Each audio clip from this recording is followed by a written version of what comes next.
Assalamualaikum warahmatullahi wabarakatuh. Waalaikumsalam.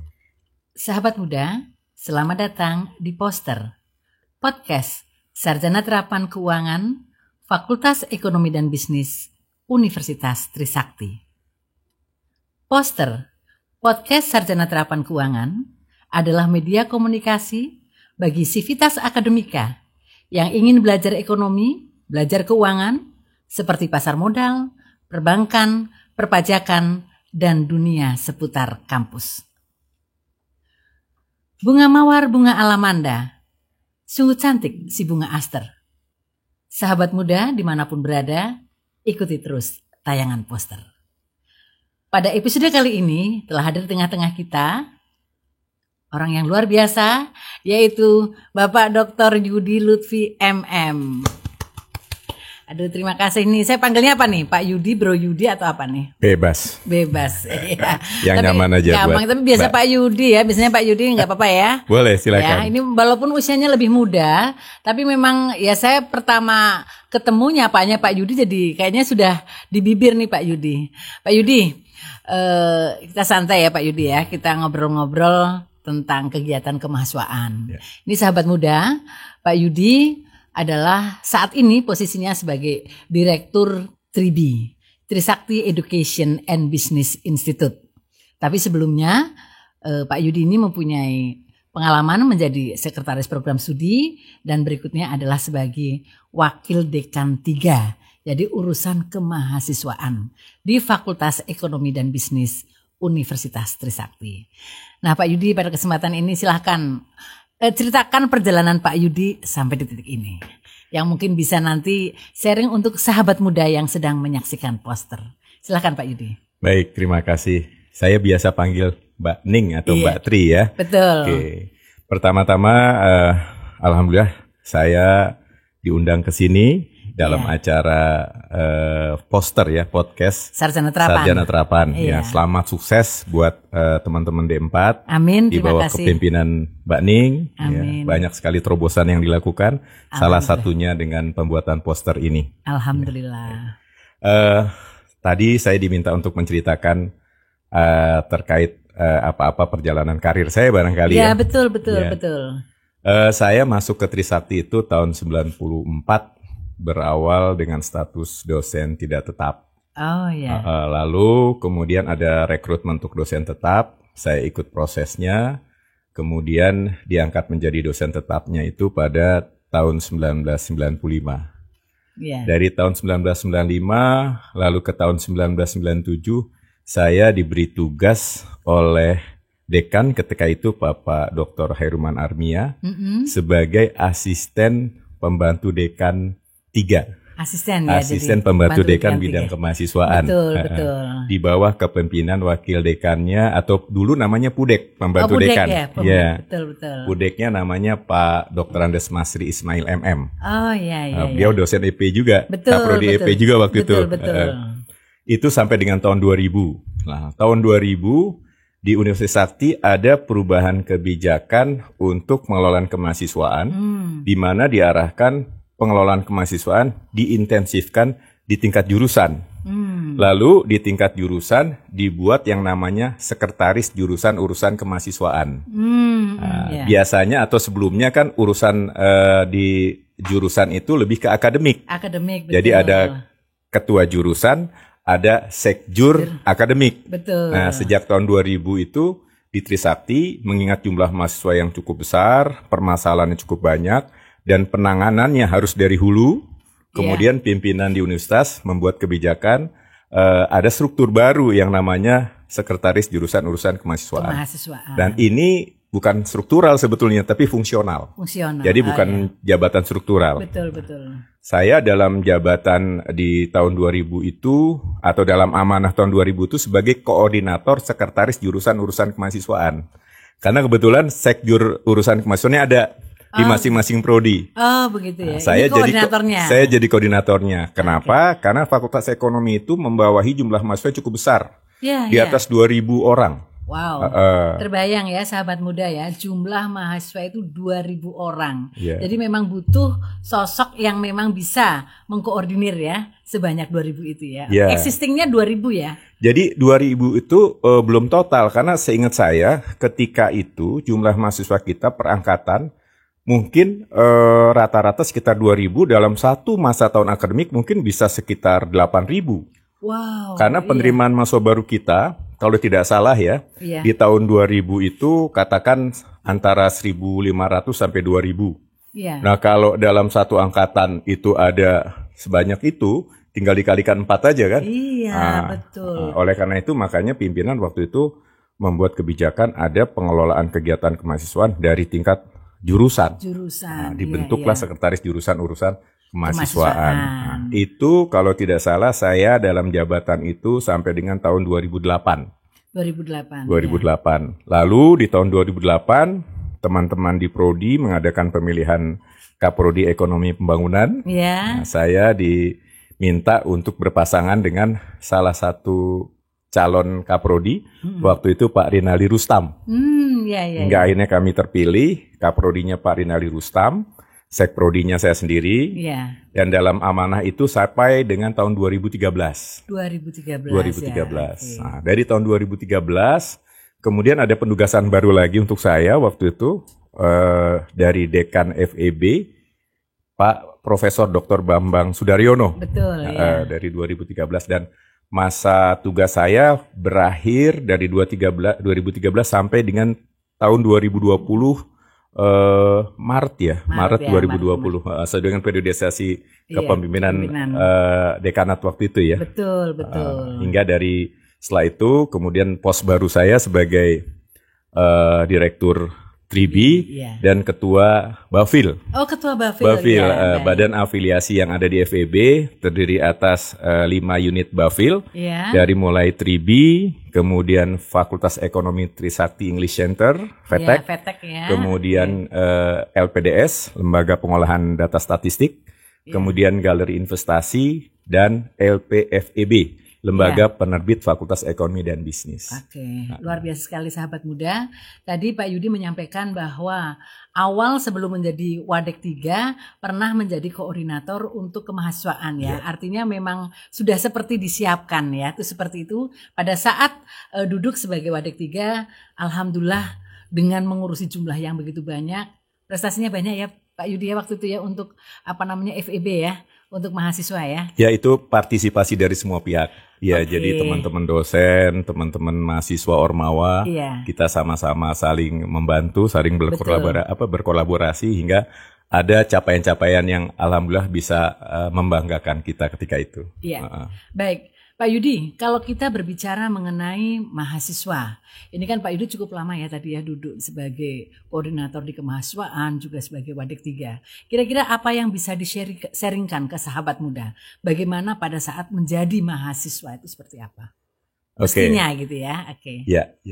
Ya, memang pada saat menjadi mahasiswa itu kan di usia dari 18 sampai sekitar 23-24 ya. 24. Satu usia yang udah nggak remaja tapi juga belum jadi orang dewasa sekali ya. Betul. Jadi menuju adult gitu ya. Iya, betul. Udah nggak teenager ya. Betul. Saya cerita berdasarkan pengalaman aja ya. Betul, artinya pengalaman pribadi sebagai juga human, sebagai individu ya. Dan juga saya juga orang tua yang punya anak mahasiswa dan juga sebagai pembina kemahasiswaan. Betul. Kalau saya kalau boleh menyarankan, mahasiswa itu adalah masa-masa yang indah selain masa SMA ya. Jadi kalau teman-teman nanti bisa mengisinya dengan hal-hal yang positif ya. Bicara saya kaitan sangat normatif ya. Padahal dalam dinamika kehidupan pasti ada yang positif, ada yang negatif juga ya. Karena dinamikanya berkembang sedemikian rupa ya. Yang perlu barangkali kita lakukan menurut saya, apapun yang akan kita kerjakan harus kita pertama pahami, kedua cintai. Gitu. Jadi dengan kita pahami apa-apa yang akan kita lakukan, hingga akhirnya kita bisa utuh mengetahui secara menyeluruh apa yang kita akan sedang kerjakan, dengan sendirinya hasil yang akan dicapai bisa lebih optimal. Bisa optimal. Dan dengan kita lakukan secara menyeluruh, ada bentuk ikatan emosional. Iya, iya. Nah, bentuk ikatan emosional itu melahirkan satu bentuk kecintaan. Kalau bicara cinta pasti sayang. Iya. Jadi kalau udah cinta sayangnya itu bisa diwujudkan dengan bentuk kepedulian, betul. Dengan bentuk ketekunan, iya. Dengan bentuk tanggung jawab bahwa kita tidak hanya melakukan untuk diri sendiri, tapi juga bisa untuk orang lain. Dan betul. Ada tantangan, kita harus membuatnya lebih baik, menjadi berkembang gitu. Jadi ada capaian yang katakan kita kan nggak murni atau apa-apa yang kita capai ini nggak melulu 100% dari kita. Yeah. Kita bisa meniru dari orang lain, dapat inspirasinya, dapat pesan, dapat gambaran gitu ya. Yeah. Kita coba modifikasi. Nah, kita bisa punya kesempatan untuk membuat sesuatu yang harapannya lebih baik. Yeah. Bukan asal beda. Betul, kadang-kadang kan ada terjebak menjadi asal beda. Padahal sebetulnya pada saat kita melakukan dengan optimal, kita coba kreasikan, dengan sendirinya akan ada perbedaan. Yeah. Karena setiap orang itu saya yakin punya style, punya gaya yang berbeda. Contoh saya dengan sahabat saya Pak Abu Bakar. Yeah. Ya, beliau di sesi yang sebelumnya kan. Iya, betul. Kami sangat dekat, tapi kami punya style yang berbeda, punya gaya yang berbeda. Betul. Nah, itu satu kondisi yang tidak bisa dihindarin atau jangan juga dihilangkan. Karena itu jadi nature, jadi karakter yang terbangun yang menjadi ciri khas kita. Betul sekali. Kembali ke teman-teman tadi, teman-teman tetap punya style, punya gaya, punya spirit gitu kan. Betul. Tapi kembali lagi, sesuatu itu akan mudah atau akan bisa berhasil menurut saya kalau kita pahami, kita cintai. Betul. Gitu. Mungkin sekarang kita menyebutnya passion begitu Pak Yudi? Passion bisa. Ada jadi satu hasrat, satu keinginan yang kuat menjadi satu ya tadi kecintaan menurut saya. Kita mencintai. Contoh begini. Di kemahasiswaan itu menjadi satu kecintaan buat saya juga gitu ya. Kenapa saya berangkat dari sejak SMP saya aktif di organisasi, OSIS dulu, di SMA juga gitu. Pada saat kuliah saya juga aktif di organisasi, bertemu banyak orang, membuat konsep-konsep perencanaan kegiatan, menyusun proposal, beraudiensi, berkomunikasi dengan teman-teman baik selevel maupun pimpinan untuk mendapatkan izin, mendapat dukungan. Itu kan satu pengalaman-pengalaman baru. Betul. Yang waktu itu mungkin kita hadapinya menjadi satu tekanan. Tapi selepas aktivitas berjalan, itu menjadi pengalaman yang mahal. Yang berguna bagi aktivitas kita berikutnya. Betul. Orang yang kita hubungi akan menjadi network kita. Iya. Proposal yang pernah kita susun akan menjadi portofolio kita. Betul. Gitu kan. Kemudian capaian dari aktivitas yang kita lakukan itu akan menjadi prestasi kita. Terlepas mungkin bukan prestasi terbaik. Betul. Tapi akan menjadi titik evaluasi kita untuk perbaikan ke depannya. Iya. Jadi buat saya hidup itu adalah perjalanan. Dan satu detik pun itu adalah pengalaman. Saya hari ini jumpa dengan Bu Tri dalam konteks podcast. Kemarin kayak kita bicara konteks yang lain. Dan itu nggak akan terulang sama. Dan itu semua akan jadi track atau bentuk portofolio saya terutama. Jadi ada pengalaman-pengalaman yang kita dapat dari seluruh pihak yang berhubungan dengan kita. Iya, gitu. Betul. Oke. Pak Yudi, kalau tadi lihat perjalanannya ini kan praktis setelah lulus kemudian akhirnya menjadi dosen dan sekarang mempunyai peran sebagai direktur Tribia. Tapi kalau misalnya ditanyakan mimpinya apa sih waktu muda atau mungkin masih anak-anak, apakah saat pencapaian saat ini adalah seperti yang dimimpikan waktu kecil? Ya. Jujur saya nggak pernah bermimpi jadi dosen. Oh gitu. Jadi nggak ada dalam benak saya jadi dosen.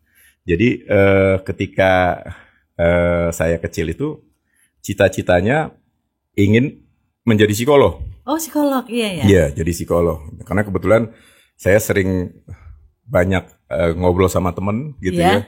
Ngobrol kadang jadi kuping, jadi tempat temen cerita. Kemudian menyimpulkan dari cerita-cerita yang teman sampaikan, ya, kemudian sharing gitu ya. Tapi memang cita-cita itu nggak terwujud ya, karena saya memang setelah lulus dari SMA tidak mengambil jurusan psikologi, tapi mengambil jurusan ekonomi.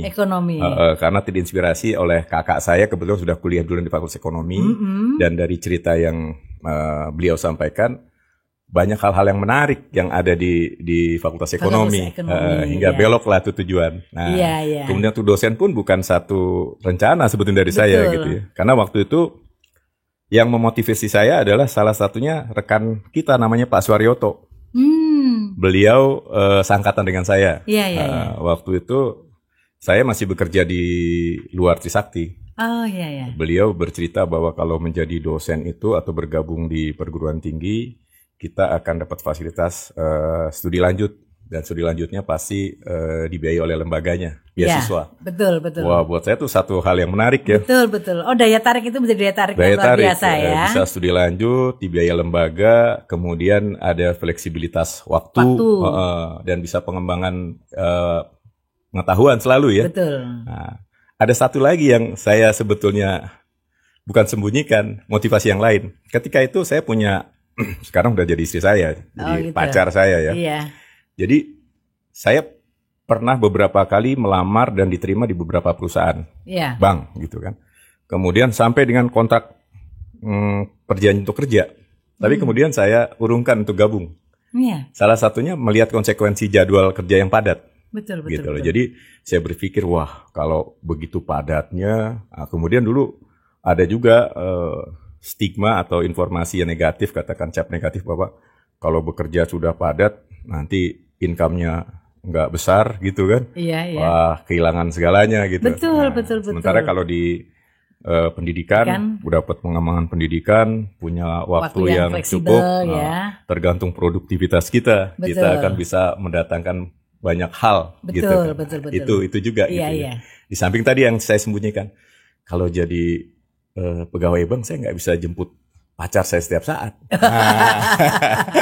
Kalau saya kerja di sahabat muda ini apa jawaban yang mungkin jujur ya, ini pengalamannya Pak Yudi ya. Jadi perlu dipertimbangkan nanti karena kita waktu itu juga penting sekali ya Pak Yudi ya. Jadi nanti bisalah kita ikuti terus ya tayangan poster nih, bincang-bincangnya tuh semakin seru karena Pak Yudi tadi membuka dapurnya nih bahwa salah satu kenapa pilihannya menjadi dosen adalah salah satunya adalah mempunyai kelonggaran waktu yang relatif fleksibel ya. Betul. Kalau kemudian sekarang nih di posisi ini masih punya mimpi yang lain nggak sih Pak Yudi? Mimpi saya yang lain adalah sekarang tantangannya bagaimana menjadi entrepreneur. Menjadi entrepreneur. Iya, jadi sosok yang punya kemampuan juga dalam bidang usaha. Karena sebetulnya keluarga saya punya background juga selain birokrat tapi juga pengusaha ya. Bapak saya itu PNS, ibu saya pengusaha. Kakek saya ada yang pengusaha, kakek saya dari sebelahnya birokrat juga. Yang muncul kan bagaimana bisa mewujudkan keinginan menjadi seorang wirausaha yang berhasil. Betul sekali. Sekarang kan sedang diberi amanah nih oleh pimpinan mengelola unit usaha, unit bisnis. Itu menjadi satu tantangan dan satu buat saya juga ya, satu hal yang sangat menarik untuk bisa saya belajar lagi nih Mbak Ning. Jadi saya coba pahami, saya ingin mencintai pekerjaan ini dan mudah-mudahan dari memahami dan mencintai nanti ada hasil yang bisa diperoleh minimal untuk pengalaman. Syukur-syukur nanti bisa membantu kemajuan untuk lembaga yang sudah memberikan kepercayaan. Luar biasa sekali. Nah ini menariknya ya sahabat muda, saya mungkin akan fokusnya walaupun saat ini posisi Pak Yudi adalah sebagai Direktur Tribi, nanti pembahasan berikutnya ke sana, tetapi saya ingin mengulik mengenai peran Pak Yudi yang cukup lama menjadi Wakil Dekan 3 di Fakultas Ekonomi dan Bisnis Universitas Trisakti.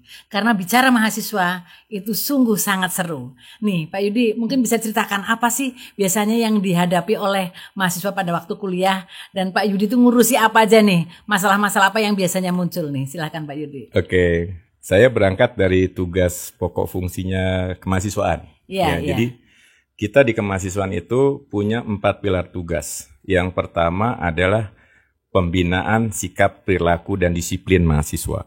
Jadi ini bicara penegakan sikap, perilaku, disiplin untuk seluruh mahasiswa, dari mulai mahasiswa baru sampai dengan mahasiswa tingkat akhir.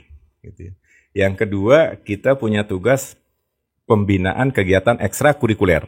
pembinaan kegiatan ekstrakurikuler ini menyangkut kegiatan di luar aktivitas akademik yang dilakukan oleh kampus bagi mahasiswanya. Pembekalan soft skill.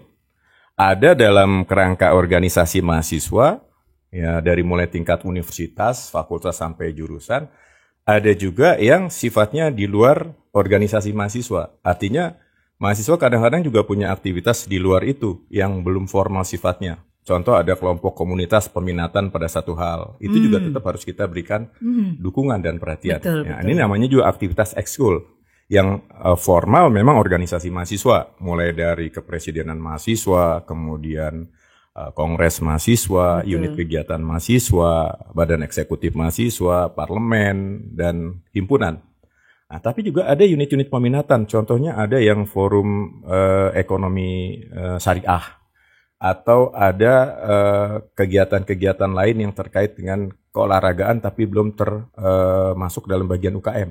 Nah, ini juga bagian yang jadi tugas pembinaan kita, ya. Dan prestasi-prestasi yang mendukung pencapaian prestasi akademik, lomba-lomba ilmiah. Ini masuk juga, ya. Lalu yang ketiga, tugas di bidang kemahasiswaan adalah pembinaan prestasi, pemberian penghargaan berupa beasiswa, dan pemberian santunan bagi mahasiswa yang mengalami musibah dari mulai sakit sampai dengan meninggalnya. Nah, yang keempat, tugas di bidang kemahasiswaan itu adalah pembinaan hubungan dengan alumni. Jadi kalau dilihat kita beraktivitas itu dari mulai mahasiswa baru sampai dengan bahkan lulusan, sudah selesai, sampai dengan alumni. Sampai dengan alumni. Betul. Itu sampai berapa lama nih kalau alumni? Apakah sampai istilahnya ada nggak batasan gitu?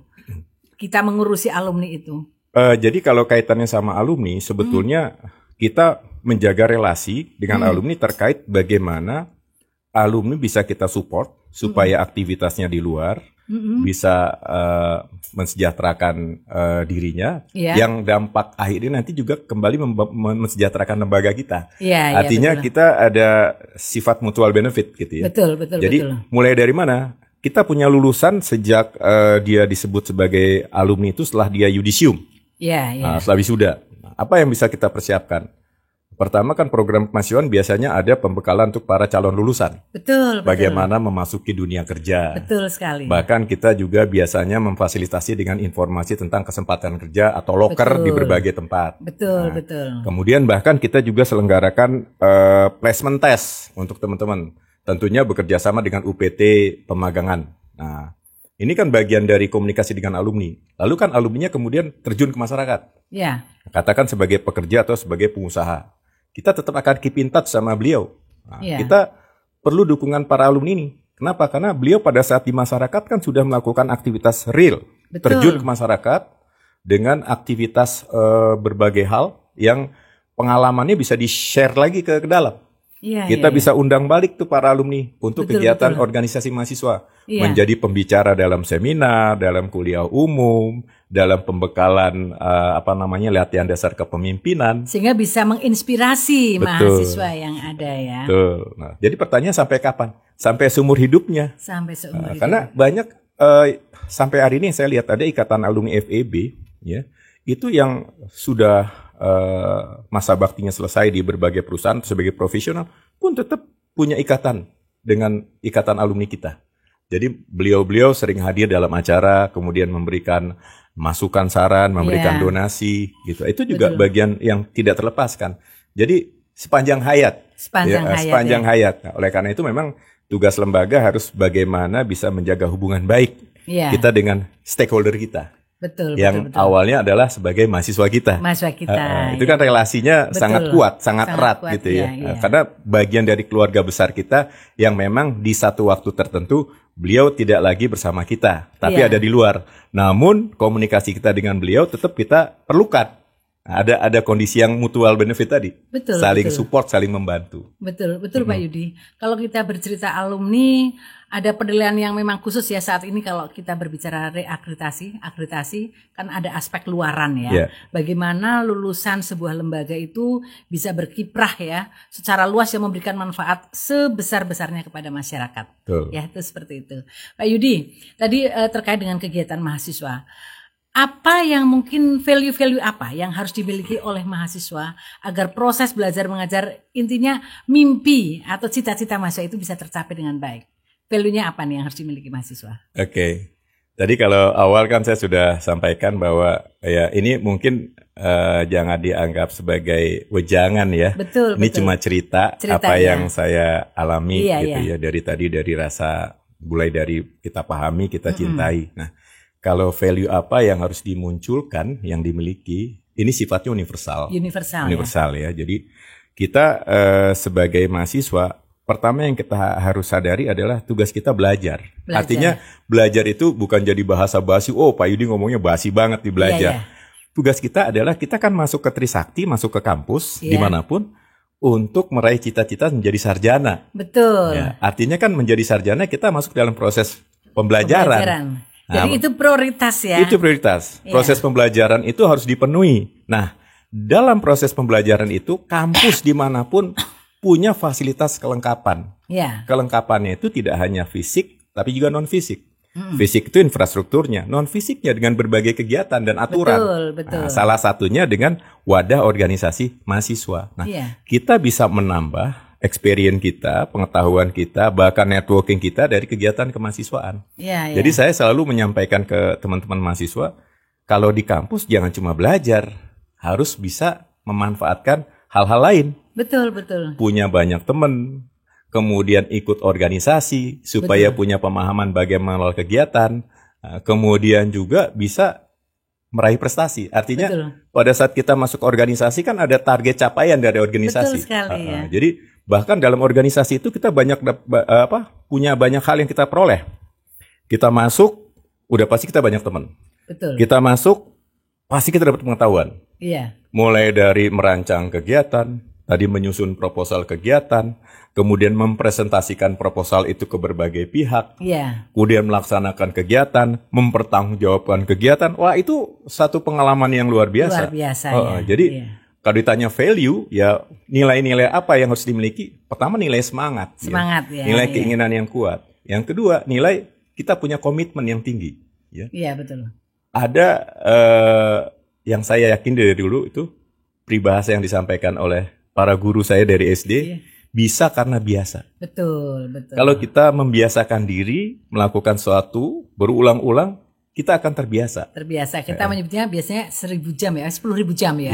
Pasti akan ibaratnya ditepuk aja udah bisa kalau misalnya punya keahlian tertentu ya. Betul. Jadi ekspertisme itu didapat dari pembiasaan. Betul. Pembiasaan berulang-ulang, kemudian kita jadi punya banyak pengulangan aktivitas, artinya merasakan sesuatu yang ada. Repeated tadi.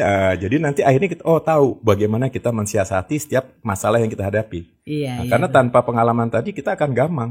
Walaupun tantangannya selalu ada masalah baru. Nah, hanya saja masalah baru itu terasa akan lebih mudah karena kita punya experience di masalah yang lama. Itu jadi bridging, jadi jembatan kita bisa mengatasi masalah-masalah yang baru nantinya. Jadi masa lalu itu sangat berharga. Pengalaman itu sangat berharga. Gitu. Mungkin sahabat muda dulu pada waktu SD, SMP kan kadang-kadang ada ya peribahasa yang mengatakan pengalaman adalah guru yang terbaik, guru yang terbaik. Jadi, dan kita harus selalu menciptakan pengalaman. Jadi dia sudah berpengalaman. Ya sekarang pun istilahnya kalau cerita mahasiswa saya tanya orang berpengalaman, yaitu Dr. Yudi Lutfi. Terima kasih. Pak Yudi, ini kan di saat pandemi COVID ya, itu seperti ini ya. Walaupun saat ini posisinya bukan di kemahasiswaan, tapi paling tidak beberapa aspek yang ada di Tribi itu kan juga untuk mahasiswa. Nih, bagaimana Pak Yudi menyiasati pandemi COVID ini supaya semua kegiatan perkuliahan, semua kegiatan pelatihan dan apapun itu bisa berjalan dengan baik. Apa yang dilakukan oleh Pak Yudi ini? Oke, terima kasih.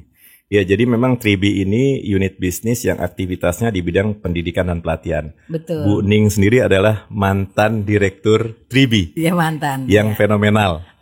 Yang merubah nama LAP jadi Tribi. Betul. Terima kasih Bu Ning atas upayanya. Ini founder juga nih Bu Ning di Tribi ya. Saya meneruskan Bu Ning sebetulnya. Terima kasih Pak Yudi. Jadi Tribi itu lembaga diklat yang aktivitas pendidikan pelatihannya mendukung keberhasilan di pembelajaran dalam lingkup Fakultas Ekonomi. Betul. Dalam bidang akuntansi, manajemen dan ekonomi pembangunan. Memang secara langsung yang sudah lama berjalan terkait dengan ruang lingkup akuntansi.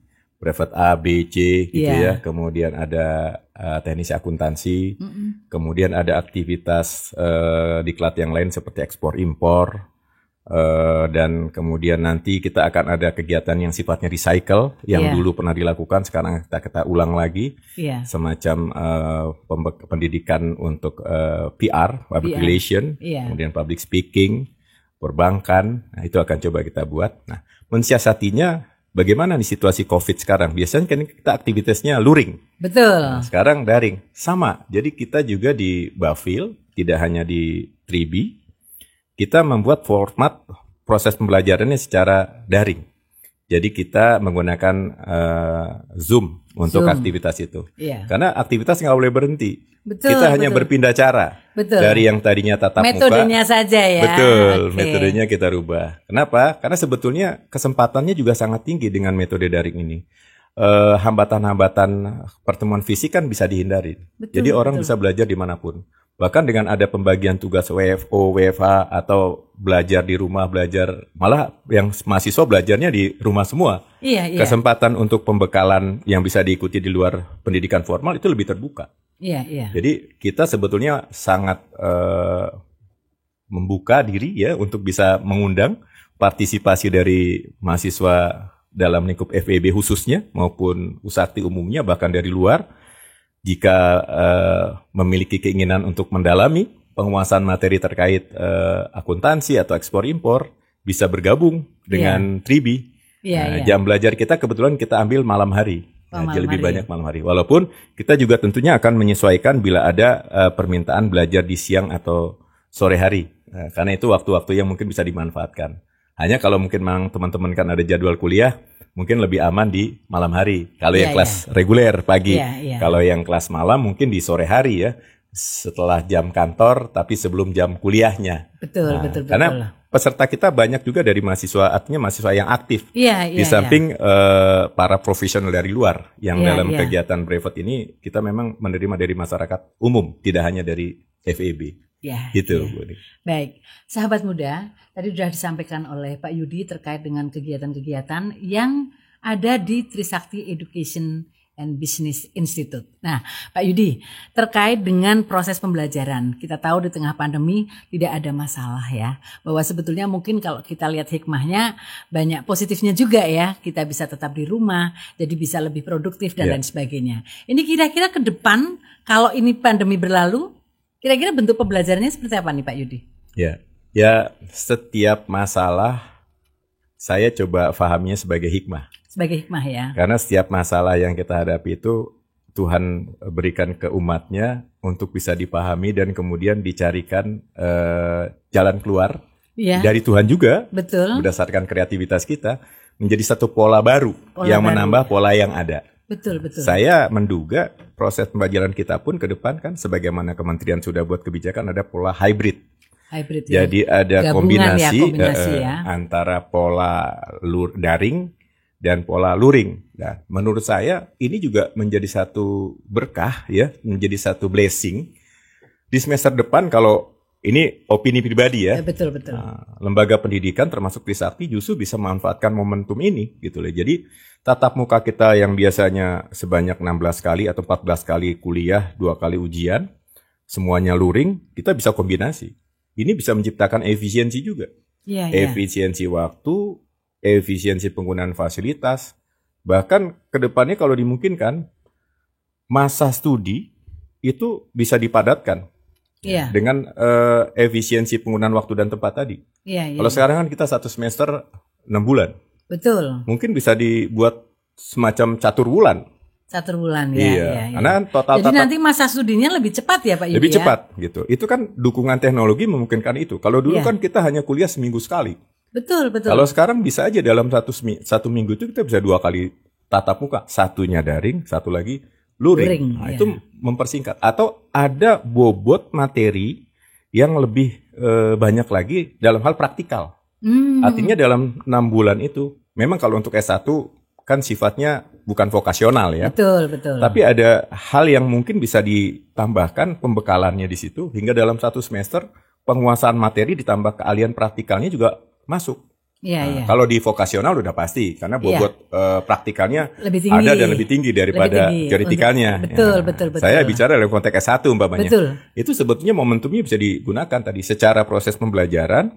Kita bisa kombinasi antara luring dan daring. Kita bisa padatkan.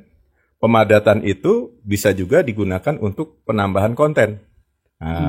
Sekarang kan ada istilah Merdeka Belajar. Iya. Mahasiswa diberikan kesempatan untuk bisa magang. Merdeka belajar magang. Nah, itu juga satu hal yang menurut saya yang muncul karena ada situasi seperti ini. Iya. Jadi makin mempercepat. Mungkin sudah dikonsepkan sejak awal. Magang juga sudah ada sejak awal ya, sejak lama. Tapi momentumnya bisa mempercepat proses itu. Iya. Alih teknologi. Di kampus-kampus kan sekarang sudah makin penguasaan teknologinya makin bagus. Bahkan sampai dengan tingkat SD kan. Guru-guru SD pun sudah punya kemampuan dalam penggunaan komputer kan. Betul. Artinya penggunaan saluran komunikasi lewat Zoom, Google Meet dan lain-lain itu menjadi terbiasa. Walaupun ada yang sampai bilang ada yang bilang itu kalau saya sendiri saat ini sudah nggak punya anak kecil ya. Ada sekarang cucu ya jadinya ya. Ada yang bilang kalau punya anak kecil yang SD TK itu di daring lama-lama jadi darting gitu ya. Darah tinggi ya. Darah tinggi. Karena mungkin ya masih baru, kemudian anak-anak kan beda ya ininya ya. Betul. Tapi kalau yang milenial ini menjadi sesuatu yang ya biasalah tadi seperti yang disampaikan oleh Pak Yudi. Iya. Betul. Pak Yudi, kegiatannya ini luar biasa ya, banyak. Hobinya apa nih Pak Yudi? Hobi saya sebetulnya baca. Tapi bukan baca buku. Iya. Saya baca informasi yang sifatnya umum. Jadi saya hobi baca koran, hobi baca majalah. Itu zaman sebelum era .com banyak ya. Betul. Sekarang dengan era .com, saya sebutnya era .com ya. Dari sosial media. Betul. Itu saya hobi membaca semua hal yang ada di situ, mulai dari informasi terkait ekonomi, bisnis, politik, sampai gosip-gosip pun saya baca. Karena buat saya itu jadi modal saya untuk berkomunikasi dengan semua lapisan. Iya. Jadi tidak dibatasi yang serius-serius tadi yang istilahnya mungkin gosip lah ya tadi. Juga harus denger ya. Iya, karena itu kan jadi aktual kita. Betul. Jadi up to date. Ya. Bahkan sekarang ini bukan iklan ya. Iya. Karena YouTube begitu banyak menampilkan informasi. Sekarang saya sedang lihat ada video dari keluarga yang putranya autis. Jadi alhamdulillah saya dalam keluarga tidak ada yang punya keluarga yang autis ya. Tapi saya sangat bersimpati melihat video itu. Iya. Dan melihat bagaimana orang tua. ABK ya. Iya. Ada satu yang saya baca tuh anak berkebutuhan khusus. Iya. Namanya Aku Noval. Jadi saya sampaikan ke istri dan anak saya, coba lihat tuh videonya Aku Noval, bagaimana orang tua mendidik anak yang berkebutuhan khusus, bagaimana si anak tumbuh kembangnya juga sehat, secara fisik sehat, betul. Dan secara pemikiran juga baik, walaupun tetap dengan keterbatasan. Iya. Memang banyak kelucuan di situ. Betul. Ada rasa haru, tapi buat saya ini satu pembelajaran ke depan. Betul. Jadi ini kayaknya kalau tadi ceritakan Pak Yudi sebenarnya kepingin jadi seorang psikolog ya. Tertarik yang seperti itu kan ada sentuhan rasa yang beda ya, itu seperti itu ya. Mungkin ada kaitannya kan tadi kan Pak Yudi bilang bahwa sebetulnya pinginnya ke psikolog, tapi nggak masuk psikolog Tapi tetap jiwanya tertarik ke hal-hal yang seperti itu gitu. Betul. Jadi buat saya hal-hal yang baru menarik. Contoh lain, saya juga senang lihat YouTube itu ada aktivitas yang mereka camping ke gunung atau menelusuri daerah-daerah terpencil. Betul. Itu menunjukkan satu kecintaan pada lingkungan. Betul. Ada konsep naturalitas, back to nature ya. Iya, betul. Kemudian betapa kita hidup ini di kota gitu kan dengan segala aktivitas rutin. Betul. Melihat pemandangan yang hijau. Iya. Sementara karena kita sedang dilarang untuk ke daerah. Iya. Dengan melihat video itu rasanya terhibur. Ini jalan-jalan virtual. Jalan-jalan virtual seperti FEB kemarin. Gathering virtual. Betul. Gathering virtual. Jadi tadi saya sekarang tidak membaca secara fisik, tapi melihat visual atau membaca dari sosial media. Iya. Nah, kalau hobi saya yang lain, saya senang olahraga yang ringan. jalan kaki. Oh, jalan kaki. Jadi ringan gratis itu. Ringan gratis. Jadi Pak Abu tuh teman saya, kalau kita tugas luar kota, pasti saya tinggalkan kalau udah selesai sholat subuh. Iya. Beliau masih di kamar, saya sudah keliling sekitar hotel. Iya. Berarti satu hari 10.000 langkah gitu? Gak pernah dihitung sih, Bu. Oke, jadi hitung. Pokoknya kalau bilang 10.000 saya percaya aja. Iya gitu ya. Minimal nanti, 1 jam. Iya, daripada suruh ngitung gitu ya. Iya. Karena saya membiasakan di rumah juga. Jadi di rumah itu saya berolahraga di rumah pagi hari itu sepas subuh 1 jam di dalam rumah itu dari belakang ke depan, atau kalau pas hari agak luang saya muter komplek sampai keluar lingkungan, ya 1 jam lah, nggak lebih dari 1 jam. Nah, jadi kalau lebih dari 1 jam agak capek juga. Dengan 1 jam rutin itu rasanya badan juga fresh. Gitu. Fresh ya, enak ya. Nah, jadi tadi seperti Mbak Ning bilang, olahraga yang paling murah. Modalnya kaki. Sama aja. Dan di usia kita kayaknya memang itu deh, yang paling kita nggak boleh olahraga berat. Bahkan saya pernah kemarin Pak Yudi, jadi saya senang badminton sebenarnya. Saya pingpong suka, tenis dulu pernah, tapi kok begitu kemudian saya kecetit. Terus dibilangin sama yang ngurut, Bu, kayaknya Ibu udah nggak usah olahraga yang seperti itu. Saya pikir iya ya, saya harus tahu umur gitu ya. Kemarin nih belum lama Pak Yudi, saya itu mencoba badminton. Saya bilang sama anak saya, tolonglah Ibu belikan raket. Kayaknya senang permainan tuh seperti itu. Baru 1 kali langsung kesetit, langsung kesleo. Jadi akhirnya semua orang nggak ada yang gimana. Terus kayaknya kamu lupa umur deh. Jadi udahlah saya putuskan, sudah jalan kaki lagi aja. Betul, paling aman. Paling aman, iya. Jadi dokter waktu itu, ini cerita dokter ya. Iya. Saya kebetulan penderita hipertensi sejak muda. Jadi gitu ya. penyakit keturunan dari tahun 2001 terdeteksi punya hipertensi. Jadi dokter waktu itu nyarankan olahraga yang aman karena fisik saya gemuk gitu ya. Kemudian dari awal juga olahraganya nggak rutin. Jangan olahraga permainan yang memacu adrenalin. Oh iya. Gitu loh. Ya salah satunya tadi olahraga seperti tenis atau bulu tangkis gitu. Yang aman apa, Dok? Yang aman itu renang dan jalan kaki. Renang saya nggak bisa. Jadi saya pilih jalan kaki. Nah, kalau bulu tangkis paling kalau main harus double. Dan sifatnya juga tidak kompetisi. Bukan dihitung ya. Cuma cari keringat aja Cuma lah cari ya. keringat aja. Karena untuk orang-orang seperti saya yang dengan fisik yang tadi nggak ideal gitu ya, dan kemudian ada penyakit bawaan, harus cari tahu juga olahraga yang pas gitu. Makanya yang akhir yang pas itu ya jalan itu. Nah, dampaknya juga positif. Artinya gini, secara fisik saya sehat, merasanya gitu ya. Betul. Dan secara pengetahuan, jadi saya banyak tahu tempat tertentu atau kuliner-kuliner di sekitar hotel tempat saya nginap. Jadi dengan jalan pagi itu, teman saya masih tidur, saya udah tahu, di sana ada lontong sayur enak. Di sini ada makanan nasi uduk enak. Wajib itu ya.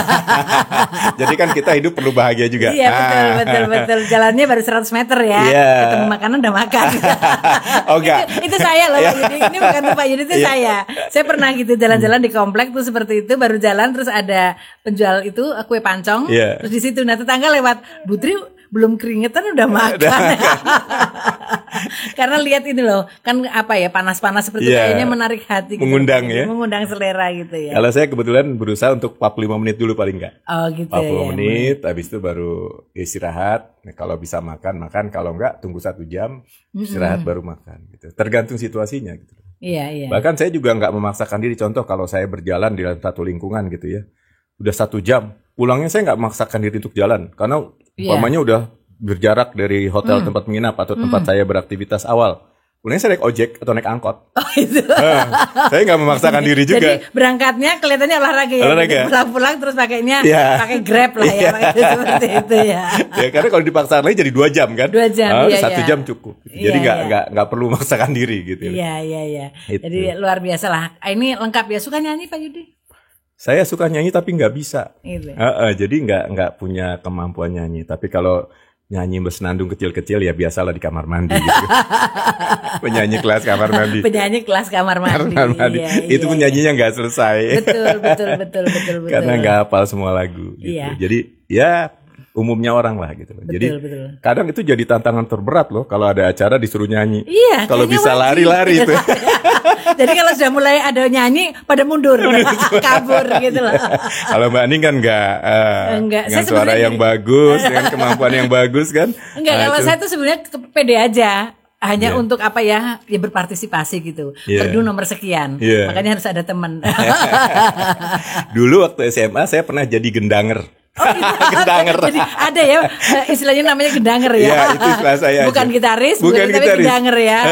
Jadi waktu itu saya di SMA 78 Iya. di Jakarta Barat. Iya. Kita punya grup vokal grup maksudnya. Iya, ya. iya. Saya ketika itu kelas 3, terus grup vokalnya banyak anak kelas 2. Kita tanding sampai tingkat wilayah DKI itu. Kita kalah di tingkat provinsi. Nah, di Jakarta Barat kita menang.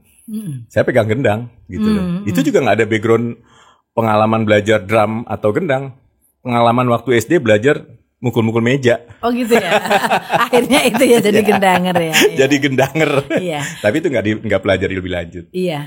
Tapi nih Pak Yudi, saat ini user itu kan memang meminta mahasiswa itu tidak hanya sekedar indeks prestasi ya. Tidak hanya saat ini sebenarnya, dari lama juga seperti itu. Jadi tadi kalau misalnya Pak Yudi menyampaikan gendanger itu juga sesuatu. Saya tuh masih ingat waktu nonton acaranya Wisnu Tama di Net TV ya. Yeah. Hanya untuk menarikan lagu Sayang itu harus ada tukang gendang yang spesial gitu lah. Dia sampai saya baca ceritanya, kan itu acaranya meriah banget gitu ya. Dan itu saya mikir, iya ya, itu prestasi kita juga tidak bisa mengecilkan ini cuma gendang gitu. Jadi apapun sebetulnya yang membuat kita akhirnya bisa beraktivitas dan lain sebagainya, bisa bergerak, dan itu oke, positif aja. Hanya kadang-kadang orang itu ada kayak mengkelas-kelaskan ya, apa itu gendang. Padahal kalau dangdut gak ada gendang kan gak enak. Iya, gak ada garamnya ya. Iya, gak ada garamnya. Dan kalau acara-acara tadi misalnya Pak Yudi menyampaikan ada gathering, pertemuan, gak nyanyi, gak ada dangdut, gak seru. Kalau seru, iya. Betul. Jadi sebetulnya musik itu jadi obsesi saya juga. Jadi waktu kecil tuh saya pengen belajar drum. Oh gitu. Pernah kita awalnya belajar, tapi ya tadi nggak konsisten, nggak komitmennya nggak tinggi. Akhirnya sekarang pas saya punya anak saya tuh yang laki-laki, yang dia kursus drum dari kelas 6 SD. Dari kelas 6 SD, dari kelas 1 SD dari umur 6 tahun. Sampai akhirnya dia punya grup band. Saya pikir mimpi saya terwujudkan lewat anak saya. Jadi belajar drumnya secara formal di sekolah musik. Kalau ayahnya pakai gendang meja aja. Pokoknya apa aja lah yang bisa dipakai. Karena sebetulnya kan dulu kita manfaatkan apa yang di sekitar rumah. Saya tuh ingat Pak Yudi, olahraga badminton aja pernah pakai pakai piring seng itu loh. Seperti itu. Betul. Ya pokoknya apa yang ada lah gitu lah. Yang penting happy. Betul. Seperti itu. Ya seadanya tapi happy ya, happy, gembira. Yang penting happy lah kita. Itu instrumen dan alat-alat kayak itu bagus kalau memang ada ya, tapi kalau nggak ada ya apa yang ada gitu. Betul. Seperti itu, mensyukuri yang ada. Nah Pak Yudi, ini terakhir Pak Yudi, saya pingin Pak Yudi bisa menyampaikan ke sahabat muda yang sedang menyaksikan poster ini, apa sih yang harus dilakukan oleh sahabat muda untuk mempersiapkan masa depannya? Ya kalau persiapan ke masa depan terkait dengan sarjana terapan keuangan. Sarjana terapan ya. Teman-teman di sarjana terapan ini sebetulnya beruntung ya masuk ke Trisakti D4 Ilmu Keuangan dari berbagai aspek saya nilainya. Ya, pertama tentunya keahlian praktikal di bidang keuangan. Itu sampai sekarang keahlian itu sangat dibutuhkan. Betul. Dan di belahan bumi manapun itu satu profesi yang tetap menjanjikan. Dimanapun ya, perusahaan, lembaga pemerintah, bahkan mungkin individu ya Pak Yudi ya. Betul, itu satu yang challenging gitu ya. Selalu punya kesempatan untuk berhasil. Betul. Selalu punya tempat. Yang kedua, kalau teman-teman belajar di FEB ya, artinya di Usakti. Dengan nama besar Usakti dengan jejaring yang besar itu juga cukup bisa membantu tentunya. Betul. Nah, yang lainnya tentunya fasilitas yang tersedia dengan dukungan dosen-dosen yang punya pengalaman dan kemampuan dan serta komitmen belajar yang tinggi. Betul. Itu makin mengasah teman-teman dalam penguasaan bidang ilmunya masing-masing. Betul. Nah, teman-teman di D4 Keuangan ini saya lihat karirnya banyak yang sukses. Lepas dari pendidikan di D4, masuk ke pasar modal, jadi pengamat pasar modal, jadi pelaku praktis, analis pasar modal, itu luar biasa gitu. Atau masuk ke perpajakan, gitu loh. Di samping dengan biaya yang terjangkau ya. Betul sekali. Jadi kalau karena ini program vokasi, tentu biaya kuliahnya jauh lebih rendah dari biaya di program S1 ya. Masa studinya juga sama 4 tahun. Betul. Tapi fasilitas yang diberikan nggak berbeda antara teman-teman yang di S1 maupun yang di vokasi. Jadi kalau teman-teman milih program D4 Ilmu Keuangan itu sangat-sangat benar itu buat masa depan ya, supaya nantinya bisa membekali dan bisa insya Allah ketercapaian cita-citanya lebih bisa terwujud ya, menjadi ahli ya, menjadi orang yang sejahtera hidupnya. Amin ya. Waduh, ini terima kasih sekali Pak Yudi atas waktunya, bincang-bincangnya yang luar biasa. Sahabat muda, saya kira sahabat muda tadi terus menyaksikan poster dan bisa belajar dari apa yang tadi disampaikan oleh Pak Yudi ya. Kita di kampus kegiatannya kalau bisa tidak hanya sekedar belajar, tetapi juga belajar yang lain, berorganisasi tentunya. Kemudian jangan lupa manfaatkan kesempatan-kesempatan yang memang disediakan oleh kampus. Misalnya sahabat muda nanti di kampus tertarik olahraga atau kesenian dan lain sebagainya. Dan kegiatan-kegiatan yang lain yang mendukung sahabat muda untuk bisa sukses mencapai cita-cita. Baik, sebagai penutup saya akan bawakan pantun. Jalan-jalan ke Balikpapan, ke pasar kebun sayur berburu permata. Mari bergabung dengan Sarjana Terapan, Jembatan Emas menuju cita-cita. Terima kasih. Wassalamualaikum warahmatullahi wabarakatuh. Waalaikumsalam. Terima kasih Pak Yudi. Sama-sama Budi. Kesampainya.